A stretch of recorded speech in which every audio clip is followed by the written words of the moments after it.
Hi, this is Brian Bennett for CNET.com, and right now we're taking a first look at the Motorola Droid Maxx. What you see before you is the top dog in Motorola's legendary Droid smartphone lineup for 2013. Shipping now on Verizon for $299.99 with 2-year contract, this gadget doesn't come cheap. So what does the Droid Maxx offer to justify its steep sticker price? Quite a bit, at least on paper. First off, the new Maxx sports a huge 5-inch 720p HD OLED screen, the same display you'll find on its less expensive sibling, the Droid Ultra. It may not have the full HD resolution of the Samsung Galaxy S4 or HTC One. That said, the Maxx's screen is big, produces vivid colors, and has high contrast and deep blacks.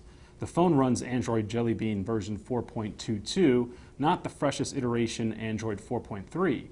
Even so, just like the Droid Ultra, the Maxx's software is close to stock. Of course, Motorola throws in some wild Droid-themed wallpapers and ringtones. I especially like this one that looks like Skynet's Global Control Center or something. You might expect the Droid Maxx to use a high-octane quad-core processor like the Galaxy S4 and HTC One. Not so. The Maxx relies on Motorola's new X8 mobile computing platform that's built around a dual-core 1.7 GHz Snapdragon CPU. That doesn't mean the Maxx is underpowered.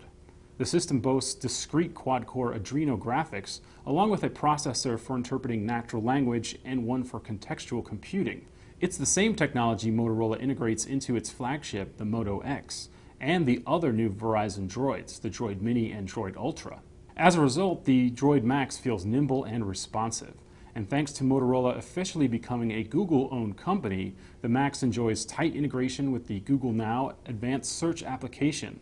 Called touchless control, speaking the phrase, "Okay, Google Now," at the phone will cause it to wake up from slumber, ready to leap into action. You can ask for directions, look up facts, or set reminders, just to name a few options. An active display feature uses only part of the screen to show notifications and alerts. Touch items to see more details or dismiss them. The idea here is to fire up the phone less and save battery life. Above the screen is a 2-megapixel front camera, while below it sit 3 capacitive buttons for basic Android control. Around back is the Droid Maxx's 10-megapixel main camera and LED flash. There's a big speaker here too, which pumps out a huge amount of volume. Motorola simplified the camera app for greater speed, so you can spend more time taking photos and less time messing around with the camera settings. You can also activate the camera by picking up the phone and twisting it in your wrist. While you can't adjust image size, you can toggle modes for HDR and panorama on or off. I also like the Droid Maxx's traditional Kevlar fiber coating on back, which resists both scratches and fingerprints.